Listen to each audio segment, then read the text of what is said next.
Good morning and welcome to another episode of the T-Files.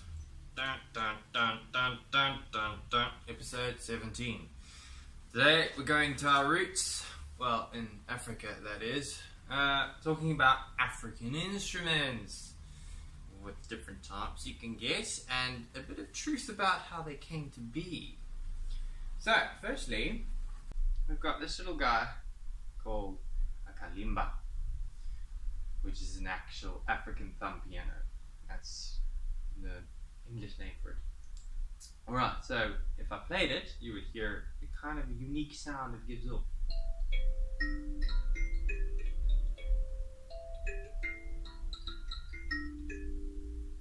Wow, very airy, hey?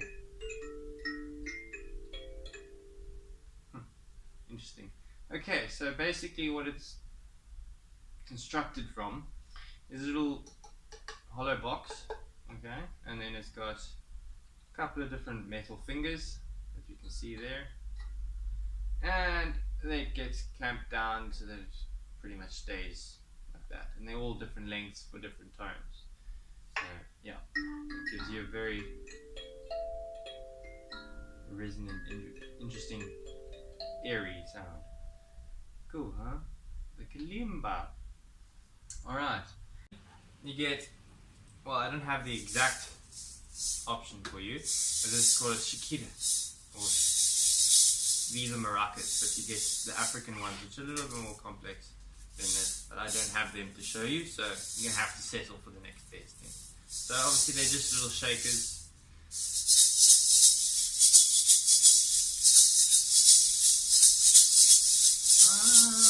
Yeah, you get the idea. Okay, then you move on to something a little bit more drum-like, called a djembe, spelled with a D, not a J. Hand-carved kind of thing made from a trunk of wood.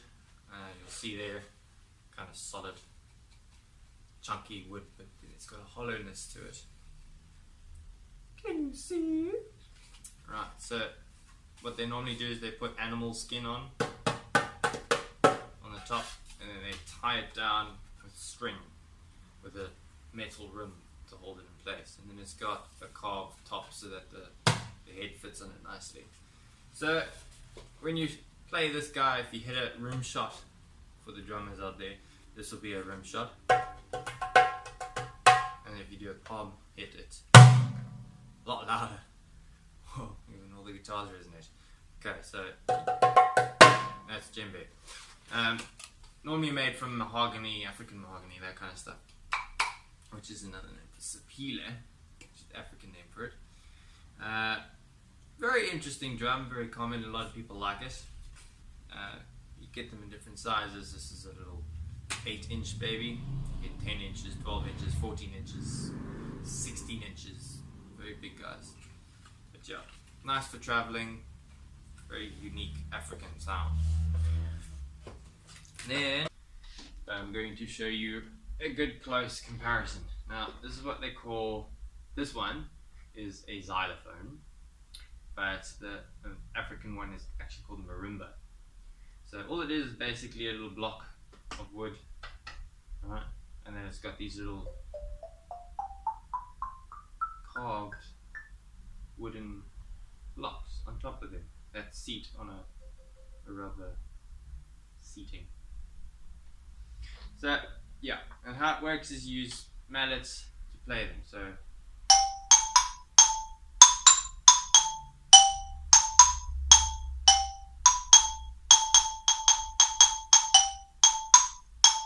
get the idea.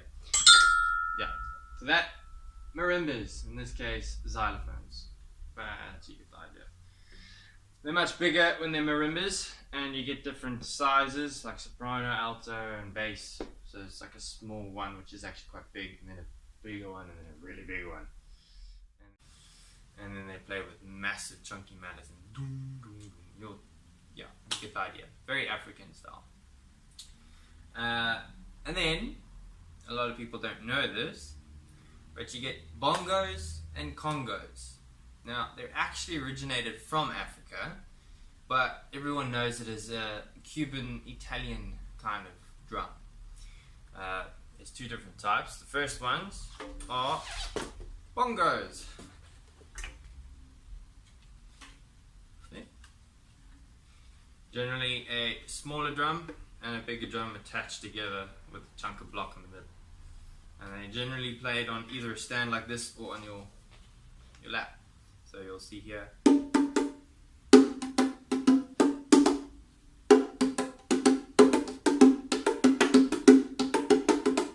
I definitely need to go for lessons, but you get the idea. So those are bongos. They originated from Africa, but the Cubans are so kind of coined onto the idea at the same time. So it's very like, who knows what, I don't know. Okay, anyway. So as long as you know that they did originate from Africa. Okay, and then of course, the big boys, the Congos. That's again the same kind of concept, however they're not attached to each other, they're just on separate stands. So you'll get a small one and a big one. So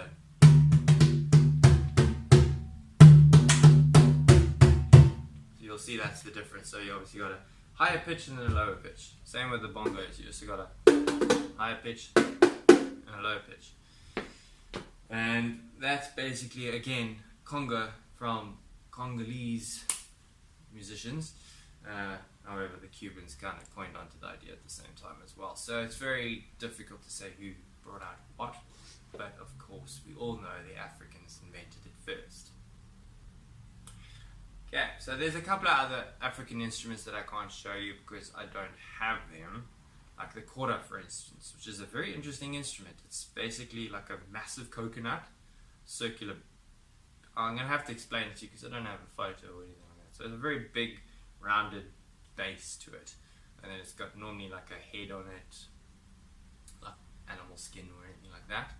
And then it's got like a bajillion strings on it with all these little twisty jobs. Kind of like a sitar, but not quite. With a very long neck, and they kind of play it with a very high bridge on top of that head, and it's got a very, very curvy neck too, so it's a very interesting instrument. Google it if you want to see a photo of it, because I'm not going to give you the photo. But yeah, that's a kora, which is a very interesting African string instrument. And you get a couple of other ones, very exotic looking things. Again, I don't have them in the shop to show you.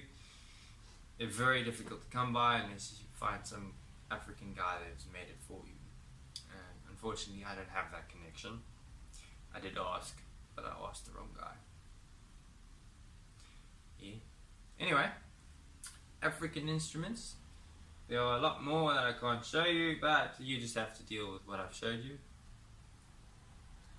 And yeah, that's pretty much it for me. Episode 17.